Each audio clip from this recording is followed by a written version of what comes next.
नमस्कार साथियों, स्वागत है आप सभी का आपके और हमारे अपने YouTube चैनल UPPCS1 संकल्प से सिद्धि में।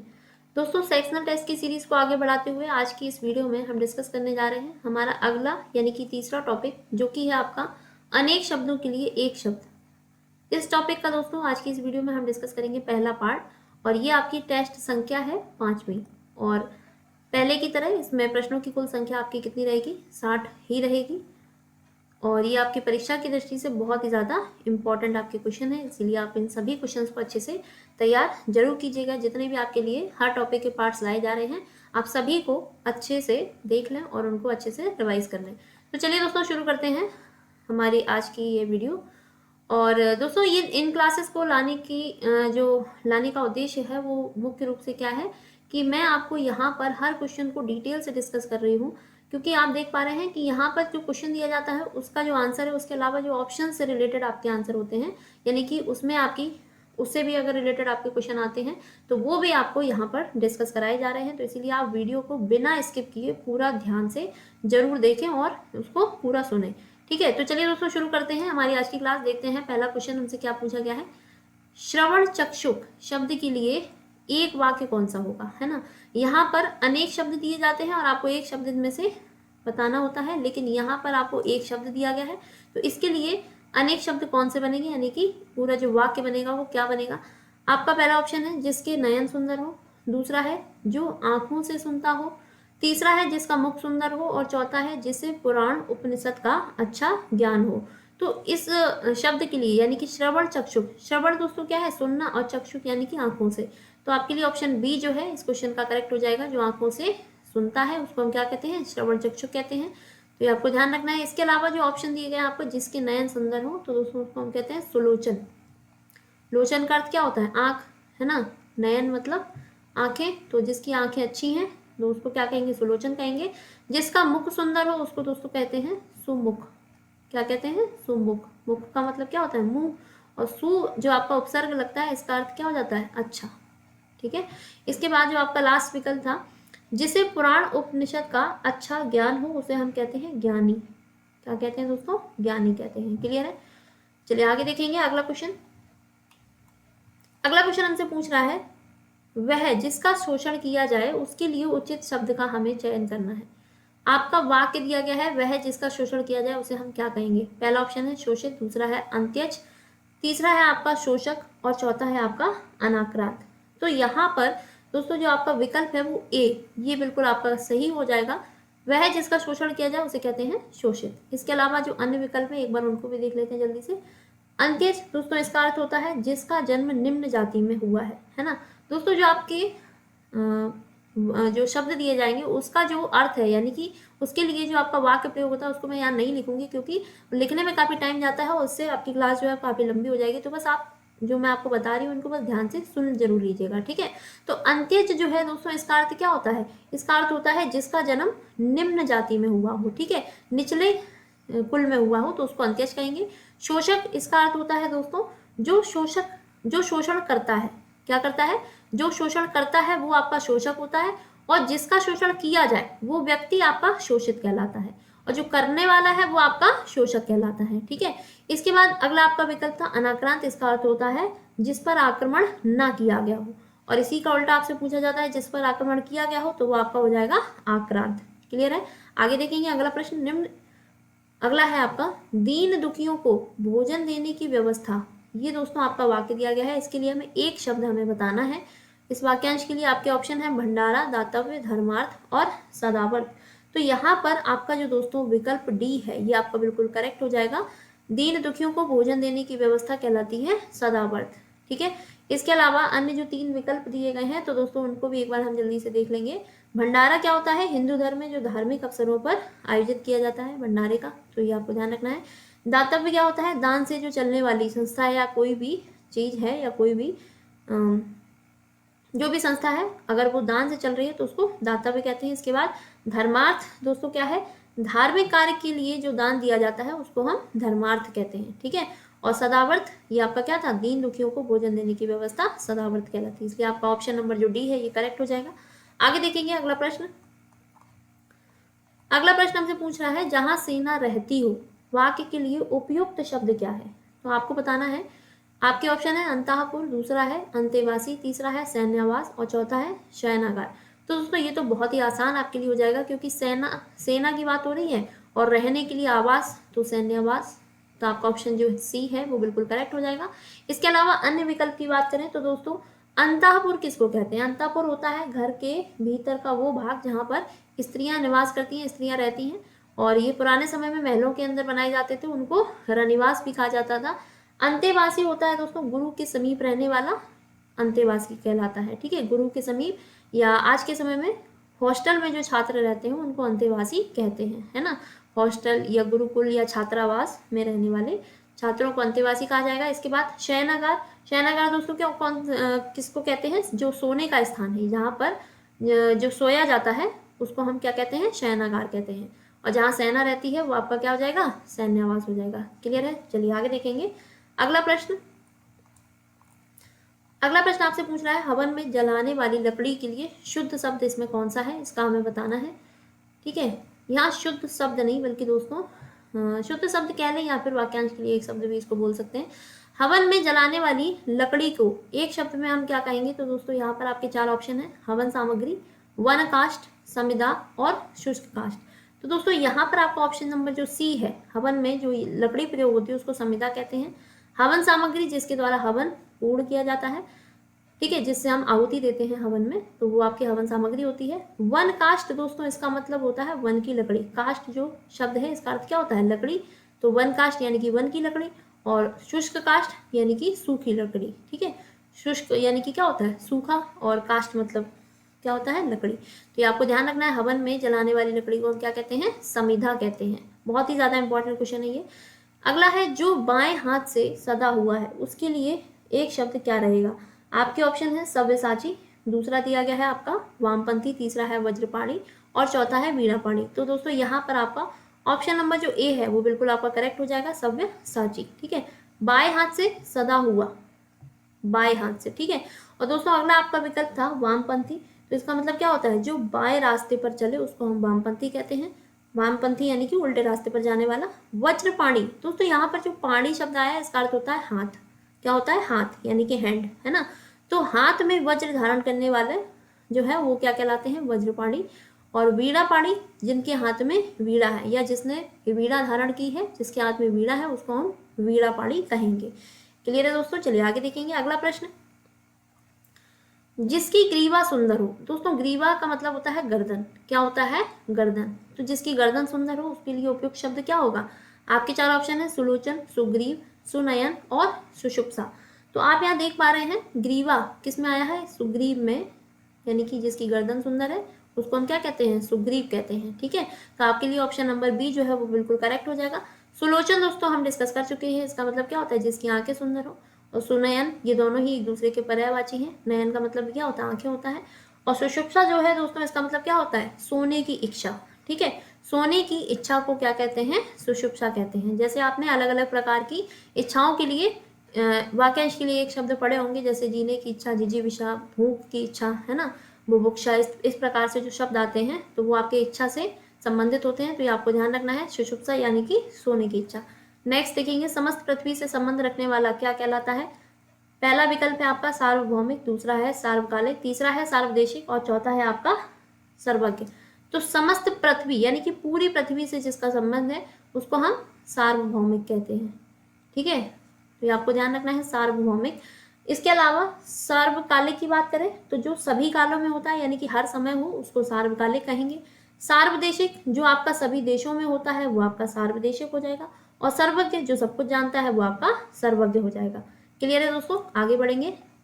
अगला प्रश्न है आपका जो पसीने से उत्पन्न हो। ठीक है, पसीने से उत्पन्न होने वाले को हम क्या कहेंगे? उसके लिए उपयुक्त शब्द कौन सा है? पहला है स्वयंभू, दूसरा है स्वेदज, तीसरा है जरायुज और चौथा है आपका अंडज। तो दोस्तों यहाँ पर ऑप्शन नंबर बी जो है ये आपका करेक्ट हो जाएगा, स्वेदज। स्वेद जो है इसका अर्थ होता है पसीना। क्या होता है? पसीना, पसीना। ठीक है, तो पसीना से जो उत्पन्न है उसको हम क्या कहेंगे? स्वेदज कहेंगे। इसके अलावा ऑप्शन अन्य जो दिए गए हैं उनमें क्या है?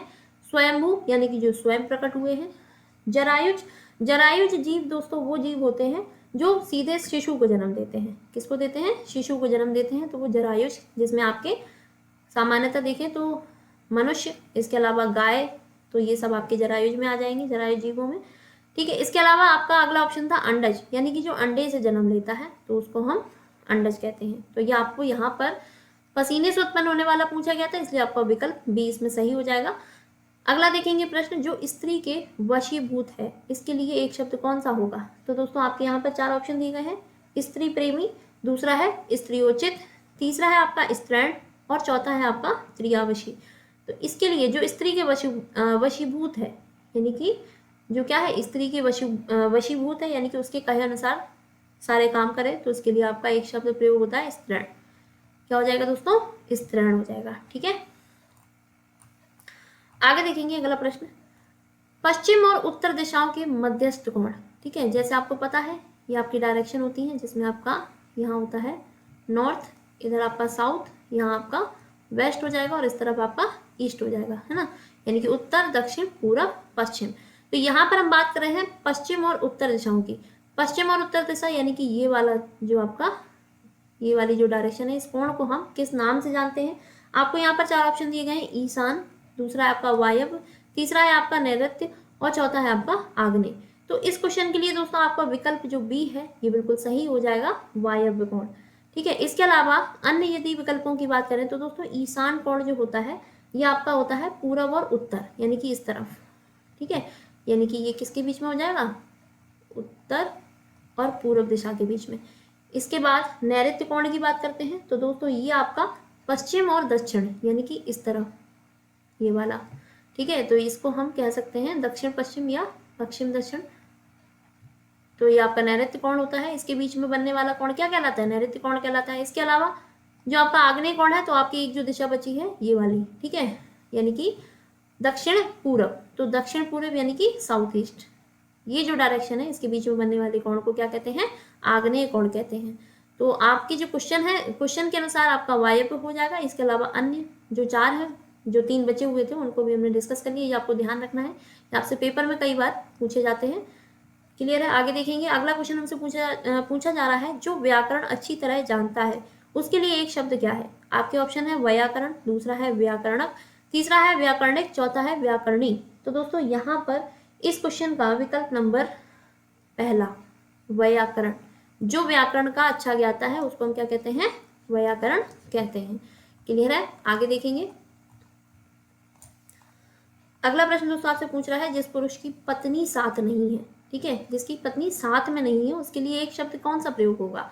आपके ऑप्शन है अपत्नीक, दूसरा है वियोगी, तीसरा है विदुर और आपका चौथा ऑप्शन दिया गया है विपत्नीक।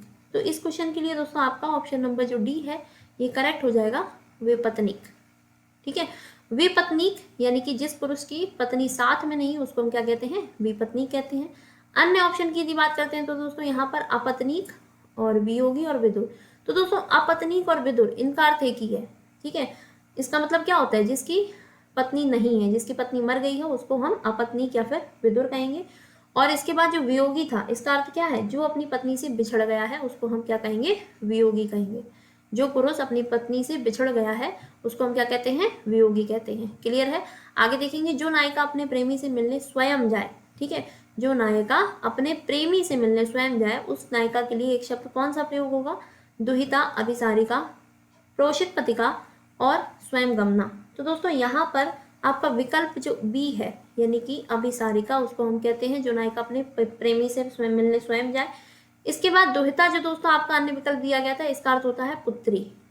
ये पुत्री शब्द जो है इसका पर्यायवाची होता है दुहिता। इसके बाद प्रोषित पतिका, प्रोषित पतिका दोस्तों क्या है, वह स्त्री जिसका पति विदेश गया हो।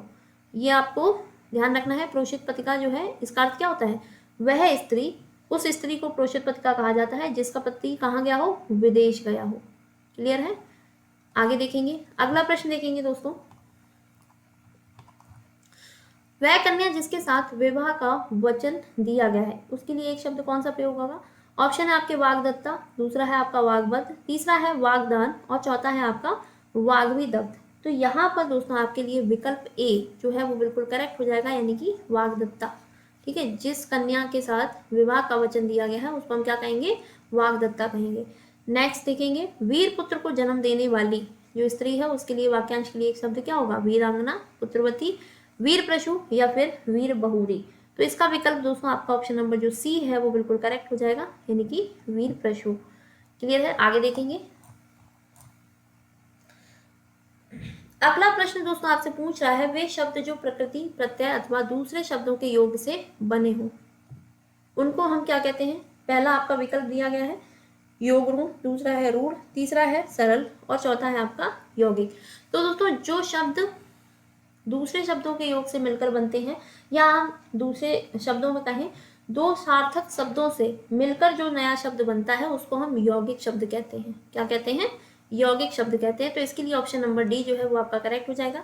अगला देखेंगे, जिसका यश चारों ओर फैल गया हो उसे हम क्या कहेंगे? उसके लिए उपयुक्त जो एक शब्द है, जिसका यश, यश का मतलब क्या होता है? जिसका सम्मान, यश, मान सम्मान जो है ना वो चारों तरफ लोगों को पता चल गया है, तो उसके लिए आपका जो शब्द है वो कौन सा करेक्ट होगा?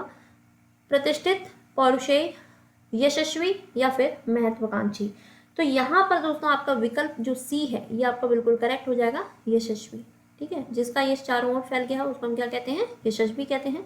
प्रतिष्ठित का मतलब होता है दोस्तों सम्मानित। ठीक है, और पौरुषेय आपका ये पुरुष से संबंधित है। इसके अलावा महत्वाकांक्षी, जिसकी आकांक्षाएं बहुत बड़ी हों, यानी कि जो अपनी सफलता के लिए बहुत बड़ी बड़ी आकांक्षाएं रखता है, बहुत बड़ी बड़ी इच्छा रखता है, उसको हम महत्वाकांक्षी कहेंगे। इस क्वेश्चन के लिए आपका विकल्प नंबर जो सी है वो बिल्कुल करेक्ट हो जाएगा। आगे देखेंगे दोस्तों, अगला प्रश्न है जो बहुत मंद गति से कार्य करता है, यानी कि धीरे धीरे कार्य करता है, उसके लिए एक शब्द कौन सा है? तो आपके लिए ऑप्शन है दीर्घसूत्री, मंथर, सत्वर और मंदाक्रांता। यहाँ पर दोस्तों आपके लिए जो करेक्ट ऑप्शन होगा वो होगा ऑप्शन नंबर बी, यानी कि मंथर। ठीक है, तो दोस्तों यहाँ पर मंथर जो है ये ऑप्शन करेक्ट हुआ है। यहाँ पर आप कंफ्यूज हो सकते हैं दो विकल्पों में कौन कौन से, एक है आपका दीर्घसूत्री और दूसरा है आपका मंथर। यहाँ आपने पढ़ा होगा कि दीर्घसूत्री और मंथर दोनों का ही अर्थ होता है जो काम है वो धीरे गति से करना। तो दोस्तों इन दोनों में अंतर क्या है? दीर्घसूत्री और मंथर में अंतर क्या है? बारीकी से सुनिएगा। देखिए थोड़ा सा समझने वाला है। दीर्घसूत्री दोस्तों वो होता है जो काम की शुरुआत देर से करता है, लेकिन काम जो समाप्त करने की अगर बात करें तो वो जल्दी कर सकता है, लेकिन जैसे किसी किसी की आदत होती है ना काम को टाल देना लंबे समय तक के लिए, है ना, तो वो आपका दीर्घसूत्री कहलाएगा। और मंथर चाहे भले ही वो काम की शुरुआत तो समय से कर दे, लेकिन आपका जो उसकी आदत है काम करने की वो आपकी धीरे धीरे है, इसीलिए उसका जो काम है वो लंबे समय तक के लिए खिंच जाता है। तो यहाँ पर जो आपका क्वेश्चन था जो बहुत मंद गति से धीरे धीरे जो कार्य करता है उसको हम क्या कहेंगे? मंथर कहेंगे। ठीक है, आगे बढ़ते हैं। अगला दोस्तों आपका क्वेश्चन है जो मर रहा हो, जो मरने वाला है उसके लिए हमें बताना है क्या आपका एक शब्द आएगा। पहला है मुमुक्षु, दूसरा है मुमूर्ष, तीसरा है मुमुक्षा और चौथा है आपका मुमूषा। तो जो दोस्तों मर रहा है उसको हम कहेंगे मुमूषु। ठीक है, मुमूषु। इसी के साथ दोस्तों जो अन्य विकल्प है एक बार उनको भी देखेंगे। मुमुक्षु दोस्तों क्या होता है? जो मोक्ष की कामना रखता है, मोक्ष की कामना रखने वाला आपका क्या कहलाएगा? मुमुक्षु कहलाएगा। और मुमुक्षा क्या होता है? मोक्ष की कामना। ये क्या होती है? मोक्ष की कामना। कामना को हम कहते हैं मुमुक्षा और कामना रखने वाले को कहेंगे मुमुक्षु। इसी प्रकार जो मर रहा है दोस्तों वो आपका क्या है? मुमूर्षु है, यानी कि ये मरने वाला है। और जिसकी मरने की इच्छा है, ठीक है, वो जो इच्छा है उसको हम क्या कहते हैं? मुमूर्षा कहते हैं। लेकिन यहाँ पर आपसे प्रश्न में जो मर रहा है ये पूछा गया था, इसलिए आपको ये ध्यान रखना है मुमूर्षु इसका सही विकल्प हो जाएगा, है ना। आप ऐसे प्रश्नों में कई बार कंफ्यूज होते होंगे, लेकिन आपको कंफ्यूज बिल्कुल भी नहीं होना है। आप क्लियरली बस यहाँ पर ध्यान से सुनिएगा।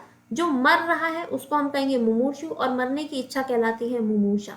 इसी प्रकार मोक्ष की जो कामना करने वाला होगा वो आपका मुमुक्षु होगा।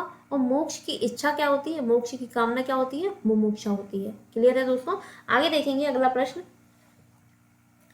अगला प्रश्न पूछ रहा है भूमि के अंदर की जानकारी रखने वाले को हम क्या कहते हैं, है ना। आपके चार ऑप्शन है भूगर्भवेत्ता, दूसरा है पुरातत्ववेत्ता, तीसरा है दोस्तों आपका नृतत्व शास्त्री और चौथा है आपका भूकंपवेत्ता। तो यहाँ पर बात हो रही है भूमि के अंदर की। तो भूमि के अंदर के मतलब क्या हो गया? जो जमीन के अंदर की चीजें बताए तो उसको हम कहते हैं भूगर्भवेत्ता। भूमि के अंदर का जो जानकार है उसको हम भूगर्भ वेत्ता कहेंगे, यानी कि इस क्वेश्चन का ऑप्शन नंबर ए जो है वो करेक्ट हो जाएगा। इसके अलावा जो अन्य विकल्प दिए गए हैं उसको भी आप ध्यान से सुनिएगा। पुरातत्ववेत्ता कौन होता है दोस्तों? जो प्राचीन इतिहास और संस्कृति का जानकार होता है, यानी कि विद्वान होता है, उसको हम पुरातत्ववेत्ता कहेंगे। नृतत्व शास्त्री की यदि बात करते हैं तो दोस्तों इसको मानव विज्ञानी भी कहा जाता है, यानी कि जो मानव से संबंधित विज्ञान का अध्ययन करता है, जिसमें आपका मानव समाज, उसका जन्म, उसके रहने के तौर तरीके, ये सब जो है इसका अध्ययन जो किया जाता है उसको हम क्या कहते हैं? नृतत्व शास्त्री कहते हैं, जो इनका अध्ययन करता है। ठीक है, मानव विज्ञानी कहलाता है। इसके बाद अगला था आपका भूकंप वेत्ता। तो दोस्तों भूकंप के पूर्वानुमान की जानकारी देने वाला जो है उसको हम क्या कहते हैं? भूकंप वेत्ता कहते हैं। आगे देखेंगे, अगला प्रश्न है, वह स्त्री जिसका पति परदेश गया हो उसको हम क्या कहेंगे? उसके लिए एक शब्द जो प्रयोग होगा वो कौन सा होगा? ये दोस्तों मैं आपको अभी बता भी चुकी हूँ, एक बार आप इनके ऑप्शन देखिए। नवोढ़ा, प्रोषित पतिका, प्रवत्स्य पतिका, प्रवत्स्यत पतिका, और अगला था आपका आगत पतिका। तो दोस्तों अभी हमने जस्ट डिस्कस किया था इसी पार्ट में कि जो आपकी प्रोषित पतिका है वो आपकी कौन सी स्त्री होती है? जिसका पति कहाँ गया हो? विदेश गया हो, उसको हम क्या कहते हैं? प्रोषित पतिका कहते हैं। अन्य विकल्प की यदि बात करते हैं तो दोस्तों नवोढ़ा का अर्थ होता है नव विवाहिता स्त्री, यानी कि जिसकी अभी अभी शादी हुई है उसको हम नवोढ़ा कहेंगे। इसके बाद अगला था आपका प्रवत्स्य पतिका, जिसका पति विदेश जाने वाला है, अभी गया नहीं है, उसको हम क्या कहेंगे? प्रवत्स्यत पतिका। ठीक है, प्रोषित पतिका जिसका चला गया है, और प्रवत्स्यत पतिका जिसका भी जाने वाला है, और आगत पतिका दोस्तों वो होती है स्त्री जिसका पति विदेश से आ गया है। ठीक है, यहाँ चला गया, यहाँ जाने वाला है, और यहाँ जाके वापस आ गया है। तो ये आपको तीनों ही ध्यान रखने हैं शब्द। क्लियर है? आगे देखेंगे दोस्तों, अगला प्रश्न आपको बताना है जो ज्ञात इतिहास के पहले का हो, यानी कि जो इतिहास ज्ञात है, यानी कि जो लिखित साक्ष्य में उपलब्ध है उससे पहले का क्या कहलाता है? अनैतिहासिक, ऐतिहासिक, प्राक ऐतिहासिक, और इनमें से कोई नहीं। तो दोस्तों यहाँ पर विकल्प सी जो है ये आपका करेक्ट हो जाएगा। ज्ञात इतिहास का मतलब है इतिहास में जो साक्ष्य मिल गए हैं, जिनको हमने पढ़ लिया है, वो आपके ऐतिहासिक कहलाते हैं, और उससे पहले का जो आपका काल है उसको हम प्रागैतिहासिक काल कहते हैं। ठीक है, तो इतिहास, ज्ञात इतिहास से पहले का क्या कहलाता है? प्रागैतिहासिक कहलाता है। क्लियर है दोस्तों? आगे देखेंगे, व्यक्ति जिसने संन्यास ग्रहण किया हो, संन्यास ग्रहण कर लिया है, उसको हम क्या कहेंगे? ऑप्शन है आपके प्रश्मित, प्रव्रजित, तीसरा है प्रवजित, और चौथा है आपका प्रव्राज। तो दोस्तों आपके लिए ऑप्शन नंबर जो बी है वो इस शब्द के लिए, इस वाक्यांश के लिए करेक्ट हो जाएगा। जिस व्यक्ति ने संन्यास ग्रहण कर लिया है उसको हम क्या कहते हैं? उस व्यक्ति को कहते हैं प्रव्रजित। क्लियर है दोस्तों? तो ये आपको ध्यान रखना है। आगे बढ़ते हैं अगले प्रश्न की ओर। अगला प्रश्न आपसे पूछा जा रहा है, एक बार कही बात को दोहराते रहना, एक बार जो बात कहती है उसको बार बार दोहराते रहना, इसके लिए एक शब्द कौन सा प्रयोग होगा? ऑप्शन आपको दिए गए हैं, आगार, दूसरा है पृष्ठपेषण, तीसरा है प्राकथन, और चौथा है आपका प्रस्तावना। तो दोस्तों यहाँ पर पृष्ठपेषण, ये आपका विकल्प जो है बिल्कुल सही हो जाएगा, यानी कि एक बार जो बात कहती है उसको बार बार दोहराना, ये क्या कहलाता है? पृष्ठपेषण कहलाता है। ठीक है, और अन्य जो है दोस्तों आगार, ये होता है रहने की जगह, रहने की जो जगह होती है, यानी कि रहने का स्थान, इसको हम आगार कहते हैं। ठीक है, इसके बाद प्राकथन और प्रस्तावना, दोस्तों इनका अर्थ एक ही है ना? प्राकथन को ही हम क्या कहते हैं? भूमिका या फिर प्रस्तावना कहते हैं। जैसे कोई भी बुक है उसके आगे जो उसका फॉर्मेट दिया जाता है ना, इसमें इस किताब के अंदर क्या क्या चीज़ें हैं, तो वो चीज़ें आपकी प्रस्तावना में प्रस्तुत की जाती हैं। तो प्रस्तावना और प्राकथन ये एक दूसरे के पर्यायवाची हैं, तो ये आपको ध्यान रखना है। आगे देखेंगे, खाद्य सामग्री जो यात्रा के समय रास्ते में उपभोग के लिए दी जाती है, खाने की वह सामग्री, जब आप कहीं यात्रा करने जाते हैं तो आप अपने साथ में जो खाने का सामान ले जाते हैं उसको हम क्या कहते हैं? ऑप्शन है आपके स्वल्पाहार, दूसरा दिया गया है पथ्य, तीसरा है पाथेय, और चौथा है आपका उपाहार। तो दोस्तों पाथेय जो है ये आपका बिल्कुल करेक्ट हो जाएगा।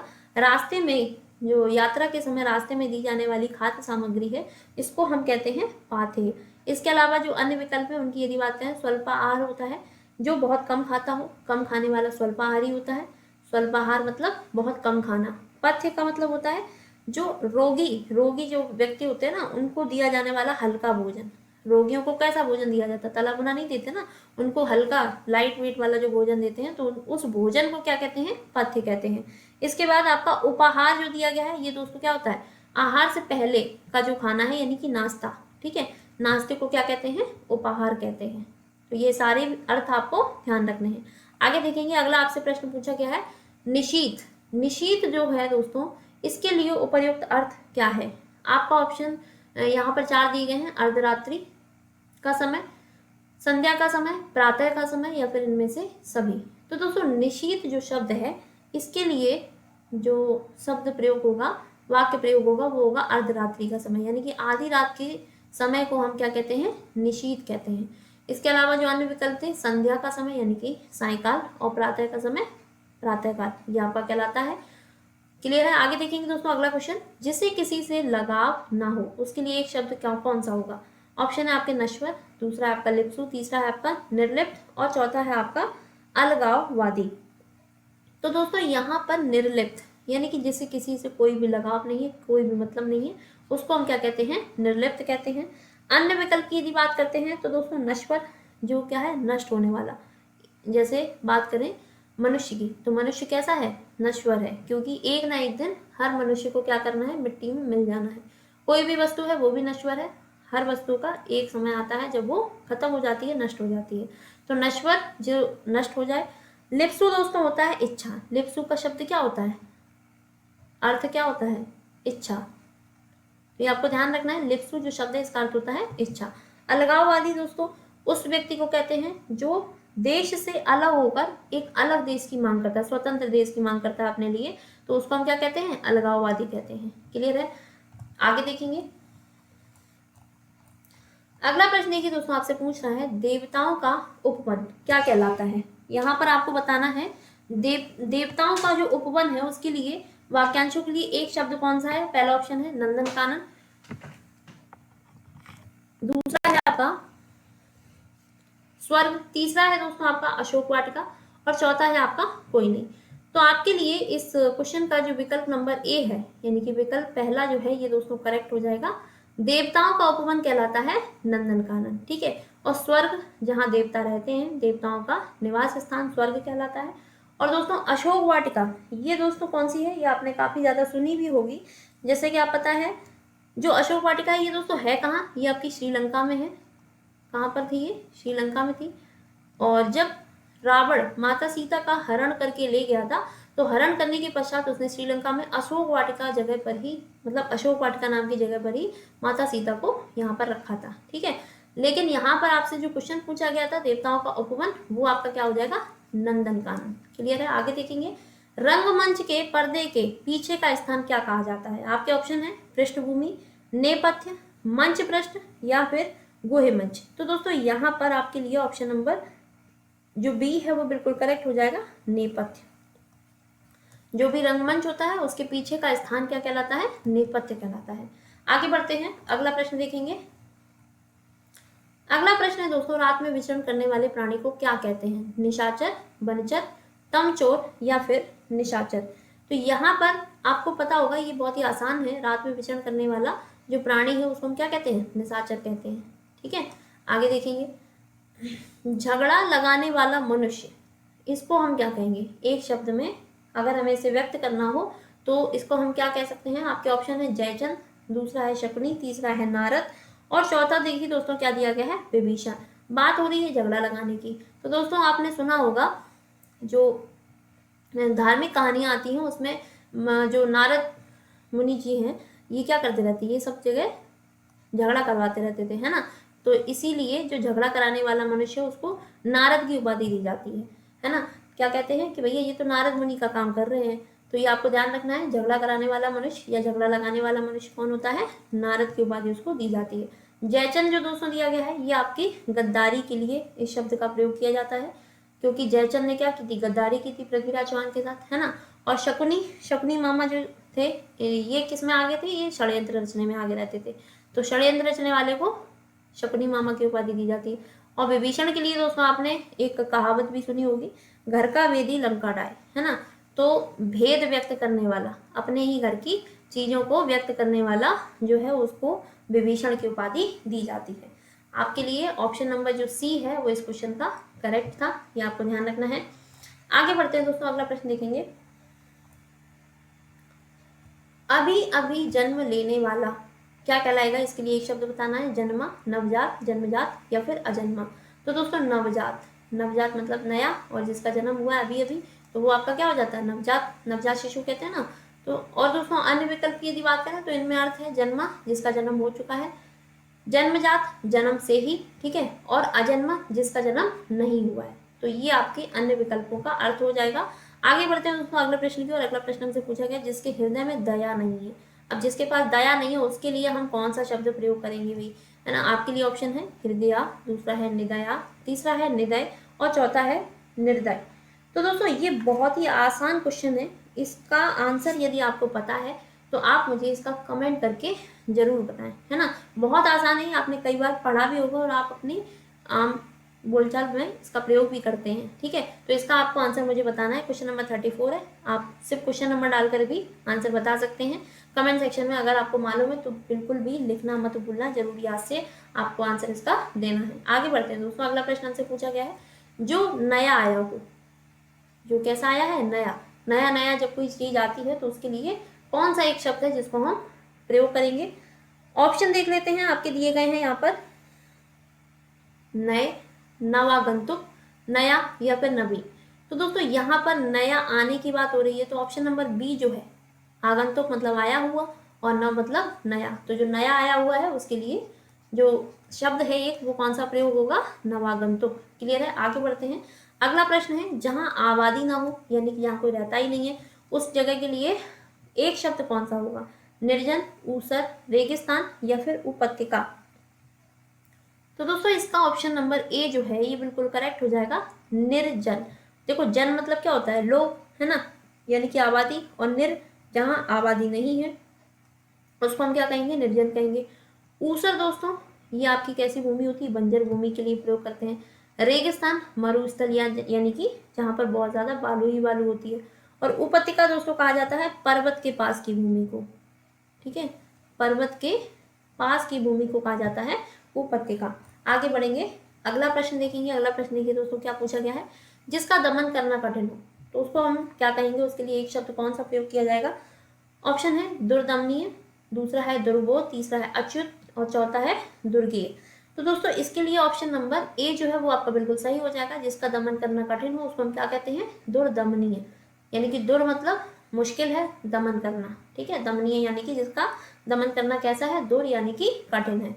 अन्य विकल्प की यदि बात करते हैं तो दोस्तों आपका दिया गया है दुर्बोध।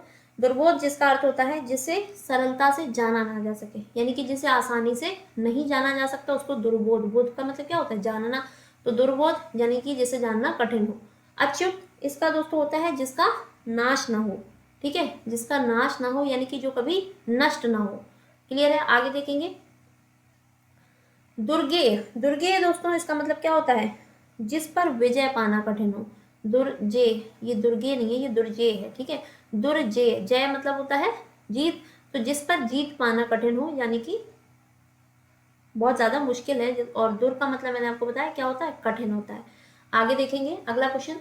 शक्तिशाली, दयालु, शांत, धीर और योद्धा नायक के लिए एक शब्द जो है वो कौन सा प्रयोग किया जाएगा? धीर ललित, धीरोदात्त, धीरोद्धत या फिर इनमें से कोई नहीं। तो ऑप्शन नंबर दोस्तों बी जो है वो इसका करेक्ट हो जाएगा। जो नायक शक्तिशाली भी है, दयालु भी है, शांत, धीर, ये सब इसके अंदर क्वालिटी है, तो उसको हम क्या कहते हैं? धीरोदात्त कहते हैं। आगे बढ़ेंगे दोस्तों अगला प्रश्न। अगला प्रश्न देखिए आपसे पूछा गया है बहुत तेज चलने वाला ये क्या कहलाएगा? इसके लिए एक शब्द क्या होगा? पश्चगामी, द्रुतगामी, शीघ्रगामी या फिर अनुगामी। तो यहाँ पर दोस्तों आपका विकल्प जो है ये आपका करेक्ट हो जाएगा ऑप्शन नंबर बी, यानी कि द्रुतगामी। द्रुतगामी होता है जो बहुत ही ज्यादा तेज चले, उसको हम द्रुतगामी कहेंगे। शीघ्रगामी है जो आपका तेज मतलब थोड़ा सा जल्दी जल्दी चले, है ना, तो उसको शीघ्रगामी कहेंगे। पश्चगामी दोस्तों होता है जो पीछे की ओर चलता है। पश्चगामी किसको कहते हैं? जो पीछे की ओर चलता है। और अनुगामी किसको कहेंगे? जो पीछे चलता है। अनुगामी यानी कि जो पीछे चलता है। यहाँ पश्चगामी और अनुगामी दोनों में अंतर है। पीछे की ओर चलने वाला दोस्तों पश्चगामी है और अनुगामी क्या है? जो पीछे ही चलता है, ठीक है, तो उसको हम अनुगामी कहेंगे। आगे बढ़ते हैं, अगला प्रश्न है आपका बलिदान की भावना से प्रेरक होते हैं कौन होते हैं? तो इनके लिए हमें एक शब्द बताना है। समाज सुधारक, संस्कृति पुरुष, देशभक्त या फिर स्वामी भक्त। तो दोस्तों ये भी आपका प्रश्न काफी आसान है। बलिदान के लिए कौन, बलिदान की भावना से, बलिदान की भावना के प्रेरक कौन होते हैं? देशभक्त। ठीक है, जैसे किसी चीज के लिए बलिदान करना हो तो इनके लिए हमें, हमारे लिए प्रेरणा के सबसे बड़े स्रोत कौन है? देशभक्त। ठीक है, जो हमारे भारत के देशभक्त रहे भी हैं, जिन्होंने भारत की आज़ादी में बहुत ज़्यादा बलिदान दिए हैं, तो वो आपके क्या है? बलिदान के एक, बलिदान की जो भावना होती है उसके लिए प्रेरक है, यानी कि ये एक आइडियल है। क्लियर है? आगे बढ़ते हैं दोस्तों, अगला प्रश्न देखेंगे। जिसमें जानने की इच्छा हो। अब यहाँ पर भी एक इच्छा वाला प्रश्न आ गया है। किसकी इच्छा है दोस्तों? यहाँ जानने की इच्छा है। इसके लिए एक शब्द बताना है। जितेंद्रिय, अजेय, जलचर या फिर जिज्ञासु। तो दोस्तों ये भी बहुत आसान क्वेश्चन है, आप बता सकते हैं इसको। तो दोस्तों इसका ऑप्शन नंबर डी जो है, जिज्ञासु, यानी कि जिसके अंदर जानने की इच्छा होती है उसको जिज्ञासु कहते हैं। ठीक है, जिज्ञासा उठती है ना मन में कि क्या चीज़ है, जानने की इच्छा। ठीक है, और अन्य विकल्प की यदि बात करते हैं तो दोस्तों जिसने अपनी इंद्रियों को जीत लिया उसको जितेंद्रिय कहते हैं। अजेय, जिसको जीता ना जा सके, और जलचर, जो पानी में चलता है उसको जलचर कहते हैं। तो इस क्वेश्चन का तो ऑप्शन नंबर जो डी है वो करेक्ट हो जाएगा। आगे बढ़ेंगे। अन्न को पचाने वाली अग्नि, उसको हम क्या कहते हैं?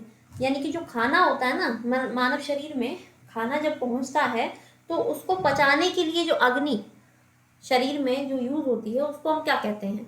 ऑप्शन है आपके जठराग्नि, दूसरा है आपका बड़वाग्नि, तीसरा है दावाग्नि और चौथा है दावानल। ठीक है, तो यहाँ पर दोस्तों जो आपका आंसर हो जाएगा वो हो जाएगा जठराग्नि। ये बिल्कुल करेक्ट हो जाएगा। जठराग्नि क्या है? अन्न को पचाने वाली अग्नि। ठीक है, इसके अलावा अन्य जो विकल्प दिए गए हैं एक बार इनको भी जल्दी से देखेंगे। बड़वाग्नि दोस्तों होता है समुद्र में लगने वाली आग, समुद्र में लगने वाली आग। समुद्र में यदि बात करें तो समुद्र में कहीं ना कहीं तो जमीन होगी ना, तो उस भूगर्भ में जो जमीन में आग लगती है तो उसकी वजह से समुद्र का पानी खौलता है, इसीलिए समुद्र में लगने वाली आग को बड़वाग्नि कहते हैं। इसके अलावा जो अन्य दो विकल्प दिए गए थे दोस्तों, दावाग्नि और दावानल, तो यहाँ पर इन दोनों का ही जो अर्थ है वो क्या निकलेगा? जंगल में लगने वाली आग। क्योंकि यहाँ पर जो दावा है इसका अर्थ क्या होता है? जंगल होता है। और अग्नि, यहाँ पर अग्नि जो है ये आपका जुड़ा हुआ है दावा के साथ, और यहाँ पर अनल, यहाँ पर क्या जुड़ा हुआ है दोस्तों? अनल जुड़ा हुआ है, दाव।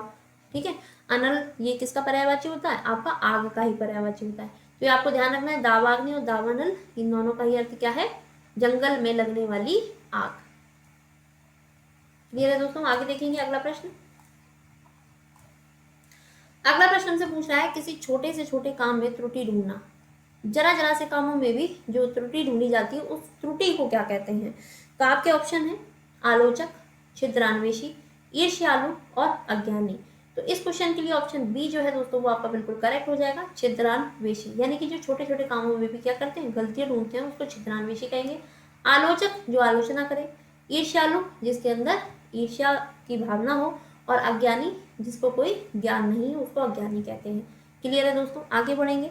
सारी पृथ्वी के राजा, पूरी पृथ्वी का जो राजा है उसको क्या कहते हैं?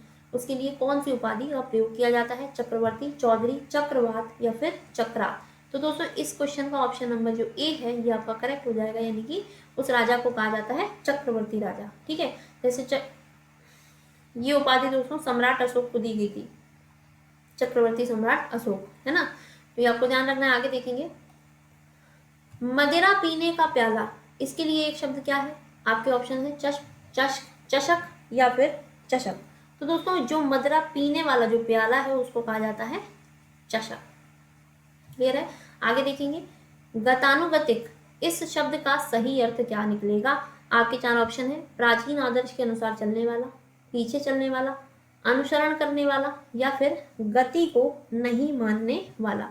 तो दोस्तों प्राचीन आदर्श के अनुसार जो चलता है उसको कहते हैं क्या? गतानुगतिक। क्लियर है दोस्तों? तो ये आपको ध्यान रखना है। गतानुगतिक का अर्थ क्या है? प्राचीन आदर्श, यानी कि पुराने समय से जो आदर्श चले आ रहे हैं उनको, उनके अनुसार चलने वाला क्या कहलाता है? गतानुगतिक। आगे बढ़ेंगे। संध्या और रात्रि के बीच का समय दोस्तों क्या कहलाता है?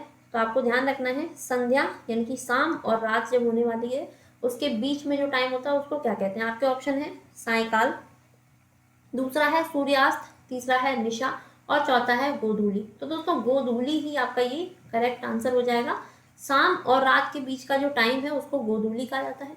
सायंकाल शाम के समय को कहते हैं। सूर्यास्त दोपहर और शाम के समय को कहते हैं। दोपहर और शाम के बीच का जो समय होता है ना, जब सूर्य ढलता है, उसको सूर्यास्त कहते हैं। और निशा का मतलब होता है रात्रि, यानी कि रात के समय को निशा कहते हैं। क्लियर है दोस्तों? आगे देखेंगे। अगला प्रश्न है आपका, जो नभ में चलता हो। नभ में चलता है यानी कि आकाश। नभ का अर्थ क्या होता है? आकाश होता है। तो आपके ऑप्शन है खेचर, दूसरा है खच्चर, तीसरा है नभोत्पन्न, चौथा है नभचाली। तो दोस्तों खेचर ये आपका सही विकल्प हो जाएगा इस क्वेश्चन का। खेचर का अर्थ क्या होता है? जो आसमान में चले, यानी कि नभ में चलता हो। क्लियर है? आगे देखेंगे। अगला प्रश्न था आपका, खलवाट शब्द किस वाक्य के लिए उपयुक्त है? आपके चार ऑप्शन है, वह स्त्री जिसका पति दूसरा विवाह कर ले, दूसरा ऑप्शन था पुत्री का पुत्र, तीसरा था शिला पर खुदा लेख, और चौथा है आपका जिसके सिर पर बाल नहीं है। तो दोस्तों जिसके सिर पर बाल नहीं है उसी को खलवाट कहते हैं। क्या कहते हैं? खलवाट कहते हैं। इसके अलावा यदि हम अन्य विकल्प की बात करें तो वह स्त्री जिसका पति दूसरा विवाह कर ले, तो दोस्तों वो स्त्री क्या कहलाएगी? उसको हम कहते हैं अध्यूड़ा। क्या कहते हैं? अध्यूड़ा। क्लियर है? पुत्री का पुत्र, तो दोस्तों ये तो पता ही है, पुत्री के पुत्र को क्या कहते हैं? नाती कहा जाता है ना। इसके बाद शिलालेख, शिलालेख शिला पर खुदा लेख, तो उसको हम क्या कहते हैं? शिलालेख ही कहेंगे। क्या कहेंगे दोस्तों? शिलालेख कहते हैं। जैसे प्राचीन इतिहास में कई लोगों के कई जो राजा महाराजा रहे हैं, उन्होंने कई सारे शिलालेखों का निर्माण भी करवाया है। तो आपको ध्यान रखना है, शिला पर खुदा लेख क्या कहलाता है? शिलालेख कहलाता है। और यहाँ पर आपसे क्वेश्चन में पूछा गया था खलवाट, इसका अर्थ क्या होता है? जिसके सिर पर बाल नहीं। ठीक है, उसको खलवाट कहेंगे। अगला प्रश्न है, ऐसा ग्रहण जिसमें सूर्य पूरा ढक जाए, तो उसके लिए उपयुक्त शब्द कौन सा है? ऑप्शन है आपके खग्रास, चंद्र ग्रहण, पूर्णिमा या फिर अमावस्या। तो दोस्तों यहाँ पर विकल्प ए जो है वो आपका करेक्ट हो जाएगा इस क्वेश्चन का, खग्रास। खग्रास जो स्थिति है दोस्तों, ये आपका वो ग्रहण कहलाता है जिसमें सूर्य के साथ साथ चंद्रमा, ठीक है, यानी कि जब चंद्र ग्रहण हुआ तो अगर आपका चंद्रमा जो है वो भी अगर आपका पूरा ढकता है तो उसको भी खग्रास ग्रहण कहेंगे। या फिर अगर आपका सूर्य ग्रहण पड़ा है और सूर्य ग्रहण में सूर्य पूरा ढक रहा है तो उसको भी हम खग्रास ग्रहण ही कहते हैं। तो ये आपको ध्यान रखना है। आगे बढ़ेंगे। अगला क्वेश्चन हमसे पूछा गया है दोस्तों, नियम विरुद्ध असामाजिक कार्य करने वालों की सूची क्या कहलाती है? तो यहाँ पर जो गलत काम करते हैं ना, जो समाज के हित के लिए नहीं होते, तो उनको हम क्या कहेंगे? तो आपके ऑप्शन दिए गए हैं, अपराध सूची, काली सूची, अवैध सूची या फिर श्वेत सूची। तो दोस्तों वो जो आपकी सूची बनेगी, ठीक है, तो वो आपके कौन सी सूची कहलाएगी? काली सूची कहलाएगी। ठीक है, ब्लैक लिस्ट। क्लियर है? तो आपको ध्यान रखना है। अपराध सूची, जिस सूची में अपराधों का विवरण दिया जाए वो आपकी अपराध सूची होती है। अवैध सूची, जिसमें अवैध कार्यों का डाटा हो वो आपकी अवैध सूची कहलाती है। श्वेत सूची, जिसमें आपके जो सामाजिक और नियम से होने वाले, नियम के अनुसार चलने वाले जो कार्य हैं उनका विवरण दिया जाए वो आपकी श्वेत सूची कहलाती है। तो यहाँ पर आपके जो क्वेश्चन है इसका, इसके अनुसार आपका विकल्प बी जो है वो आपका सही हो जाएगा। आगे बढ़ेंगे दोस्तों। अगला क्वेश्चन है, अपना उद्देश्य पूर्ण होने पर संतुष्ट ऐसे व्यक्ति के लिए एक शब्द क्या है? ठीक है, यहाँ पर आपको एक शब्द बताना है, अपना उद्देश्य पूर्ण होने पर जो संतुष्ट हो जाए, यानी कि जो अपना काम, जिसका किसी भी व्यक्ति का यदि अपना काम पूरा हो जाए उसके लिए एक शब्द कौन सा प्रयोग किया जाएगा? ऑप्शन है आपके चिर प्रश्न, दूसरा है कृतज्ञ, तीसरा है आभारी और चौथा है आपका कृतार्थ। तो दोस्तों इस क्वेश्चन का विकल्प ऑप्शन नंबर डी जो है वो आपका सही हो जाएगा, यानी कि कृतार्थ। कृतार्थ जैसे कहते नहीं है भाई, हम ये काम करके तो कृतार्थ हो गए। कृतार्थ मतलब धन्य हो गए, यानी कि हम निपट गए, अपने काम से निश्चय हो गए हैं, अपना उद्देश्य पूर्ण होने पर हमें अब क्या मिल गई है? संतुष्टि मिल गई है। तब आपके लिए ये शब्द प्रयोग किया जाएगा, कृतार्थ। क्लियर है दोस्तों? आगे बढ़ते हैं। अगला प्रश्न देखेंगे, जिसे बाहरी जगत का ज्ञान नहीं है ना, जिसे बाहर की दुनिया का कोई अता पता ही नहीं है, उसके लिए कौन सा शब्द सही प्रयोग करेंगे? एक शब्द कौन सा आएगा? ऑप्शन है आपके कूपमंडूक, अकिंचन, अल्पज्ञ या फिर मंथर। तो दोस्तों आपके लिए ऑप्शन नंबर जो ए है ये बिल्कुल करेक्ट हो जाएगा, यानी कि कूपमंडूक। कूपमंडूक कहते नहीं है कि ये तो पूरा कूपमंडूक है, ऐसे पता ही नहीं है कि बाहर की दुनिया में क्या चल रहा है, क्या नहीं है, क्या चीजें हैं, क्या नहीं है, उसकी कोई भी जानकारी उसके पास नहीं होती है, उसको हम कूपमंडूक कहते हैं। एक शब्द आपका ये रहेगा। इसके बाद जो अन्य विकल्प दिए गए हैं, अकिंचन दोस्तों इसका अर्थ क्या होता है? जिसके पास कुछ भी नहीं हो वह अकिंचन कहलाता है। अल्पज्ञ, जिसके पास बहुत थोड़ा ज्ञान हो, और मंथर दोस्तों अभी हमने जस्ट डिस्कस किया था, तो आपको मालूम होना चाहिए। आगे बढ़ते हैं, अगला प्रश्न देखेंगे। अच्छे कुल में जन्म लेने वाला, इसके लिए कौन सा शब्द सही होगा? राजपुत्र, कुलीन, द्विज या फिर पूजनीय। तो दोस्तों इस क्वेश्चन के लिए आपका विकल्प जो बी है, यानी कि कुलीन, जो अच्छे कुल में जन्म ले उसको क्या कहेंगे? कुलीन कहेंगे।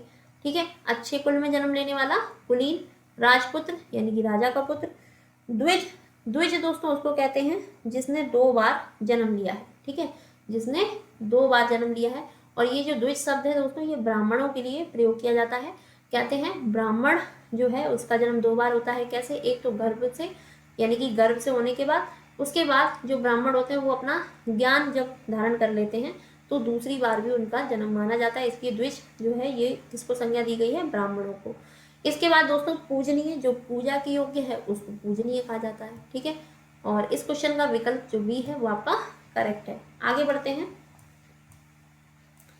अगला क्वेश्चन है। जो अपने कर्तव्य का निश्चय ना कर सके, जिसे अपनी ड्यूटी का ही नहीं पता है कि मुझे क्या करना क्या नहीं, तो उसके लिए एक शब्द क्या होगा? आपके 4 विकल्प दिए गए हैं।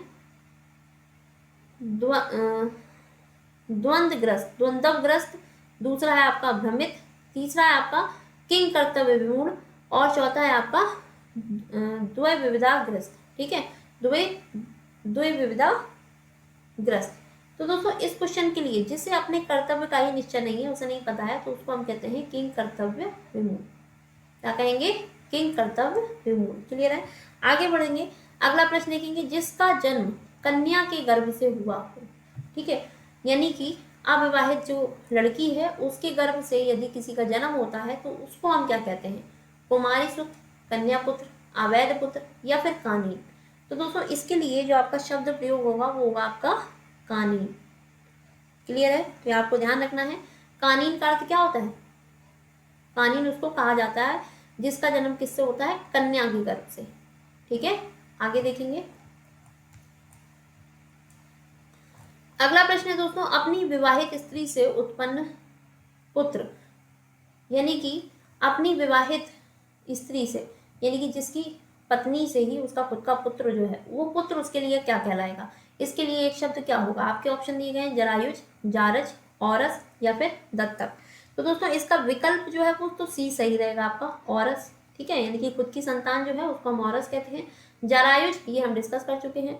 जारज दोस्तों कह सकते हैं वह स्त्री जिसने अपने पति के अलावा अन्य किसी और के साथ अपना पुत्र उत्पन्न किया है, तो उसको, उस पुत्र को कहते हैं जारज पुत्र। ठीक है, और दत्तक पुत्र किसको कहते हैं दोस्तों?